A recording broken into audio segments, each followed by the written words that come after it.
This is our Rats. I'm here with a game submitted for Game of the Week, Week 5 of Team 52 in the Team 45-45 League. Game between BigH and JustinSane. What I've done is advanced to near the end of the game and giving you a little quiz here. And as it says, white to play and do the best he can. You may stop the video and try and solve it. Okay. By now, you have resumed the video. Kind of an interesting position here.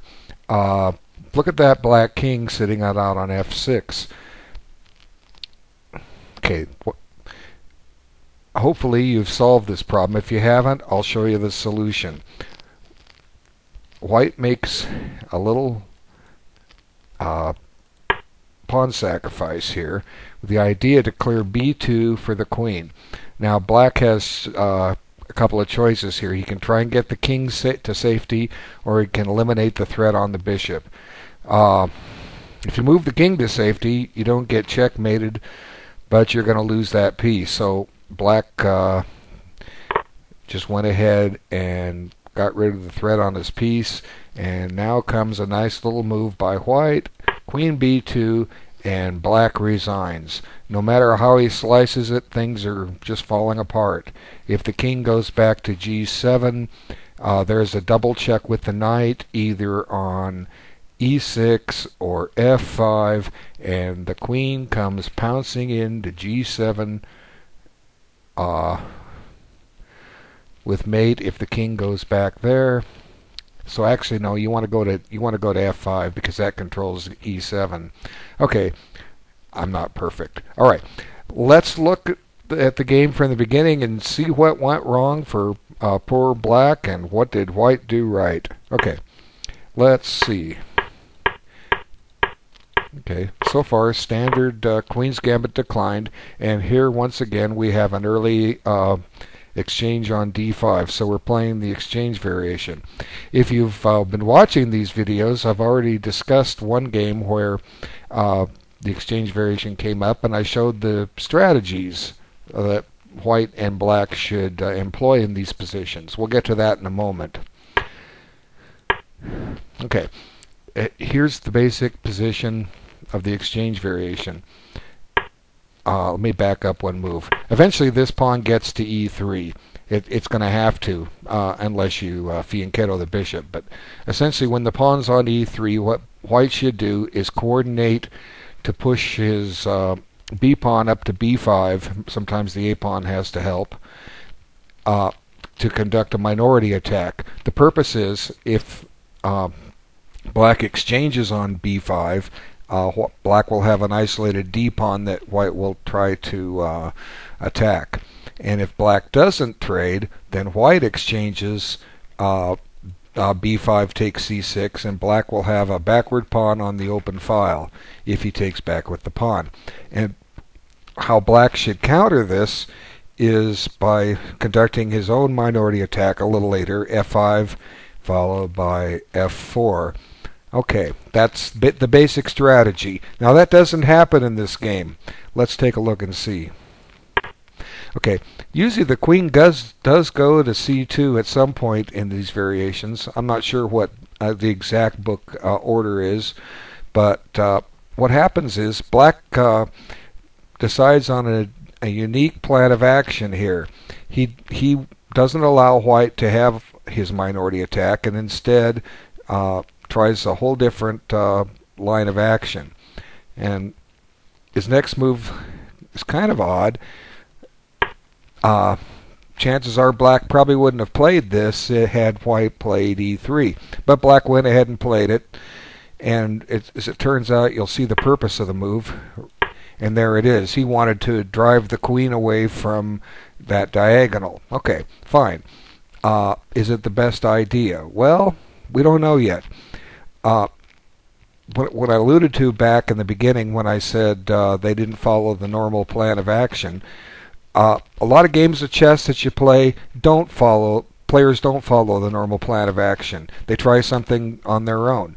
Now, does that mean it's no good? Well, if you're playing a grandmaster, yeah, he'll show you why. But if you're on any level well below that, You have to prove why it's bad. And we'll answer some of these questions a little later as the position carries on. Now, one thing probably White doesn't want to do is play Bishop D3 and get rid of that. Get rid of the white squared bishops, because then the remaining black bishop would ideally be a little better off here than the white bishop, because white has some pawns fixed on black squares and black has some pawns fixed on white squares. So, okay. So let's see what happened. Queen B3, which has an attack down here, and black stops it. Now, right now, you can see that if white's going to run his minority attack, it's a little hard to get going, because the queen is now blocking the pawn on B2 from advancing. But let's see what happens. Okay, Bishop E7. I kind of question this move. Normally if you're playing G6, you want the bishop to be fianchettoed. It just protects a lot of squares on the around the king, because you're going to castle kingside here. So it could be said that black didn't follow the correct plan of action here. So how does white take advantage of it? Well, we'll see shortly. Okay, white just continues his development, and so does black. Now black decides, hey, since your idea here is to attack on the queen side, I'll do that instead. Now, again, that doesn't mean it's a bad plan of action. I know one player that opens with E4, and against the Sicilian defenses, he will often attack on the queen side instead of the king side. It can be very frustrating for a black player, because that's where he's used to getting his counterplay at. More on that at another appropriate time. But let's just see what happens. Okay. Both sides continue development. Nothing wrong here. Now, this is kind of a funny move. The king is coming up to defend something. Probably black would be better off by maybe offering an exchange of that bishop, or anything other than bringing the king up. Black doesn't seem to have a concrete plan here. Okay, white just creates a little left on the king side. Just quiet moves. Now black says, here, have a pin on my knight.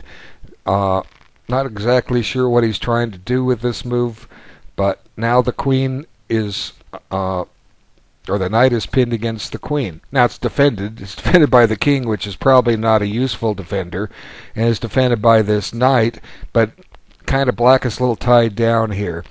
Let's see what happens. Okay, white goes in and says, hey, I'll attack that pawn. Now black has to decide what to do here. So black advances a pawn. Now you look at that horrible backward pawn, but white doesn't mind eliminating that attack. In other words, there's going to be an exchange on c5 here in a moment, and the pawn will no longer be backward. But black gains something, or white gains something from this. Okay. Now the bishop has to move because it's under attack. And notice that the knight on d7 is no longer guarding the knight on f6 because it's gone. Okay. So black steps back to c7. Might have been just prudent to go back to e7. So it could be said that black is just wasting a little bit of time here. Now, the one thing he has achieved, though, is he has totally stopped the white minority attack. Okay, let's see. Okay, white says, I'll ruin your pawns on your king side if you let me, and I'll go and attack that pawn on c6. So black needs to deal with that. And white says, I'll just grab a little space on the king side. Now you can see what's happening. Since the queen side is locked up, white basically only has one course of action here: to play on the king side, and that's something that black should be doing in this position. Now white's doing it, but white was forced to do it because of the moves that black chose.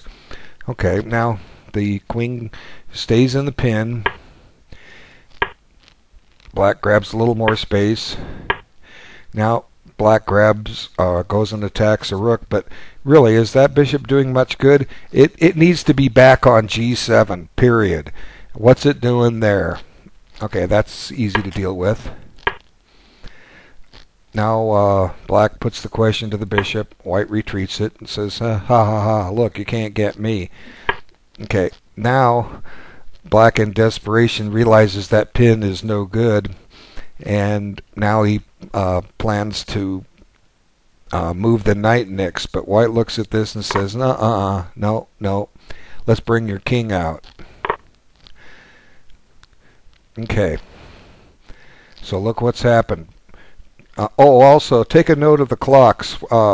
White's using his time here. He's used it almost all, and black has only lost 5 minutes on his clock, actually less than that. Granted, he's gained some time with the increment, but he's really not playing this game seriously. And obviously, you can see this is now a white game, so he starts opening up the position a little bit. Now there's a threat, discovered threat, taking the pawn and an attack on the queen. So black decides he needs to deal with that. And now there's new discovered attacks. The bishop's trying to go to c6 or g6, and there's probably 2 or 3 other strong moves for white available here. So black needs to stop and deal with that. And here we are back at the original position. And white plays that I showed at the beginning of this video, and white shows black, hey, b4, you lose. So what went wrong here for black? Well, I've explained it carefully over the last several minutes. Black just didn't follow a normal plan. He might have been able to get away with this action had he put that bishop on g7 where it belonged. It remains to be seen if this is a viable defense or way to play the position against an exchange variation. This is just one example. Full credit to white for just finding good moves, taking advantage of the possibilities in the position, exposing the black king, and breaking open the position so that every white piece came into play.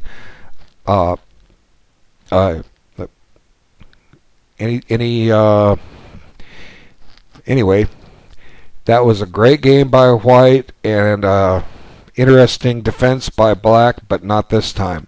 All right, I want to thank you for your time for stopping to look at this. I hope you found this video useful, and take care.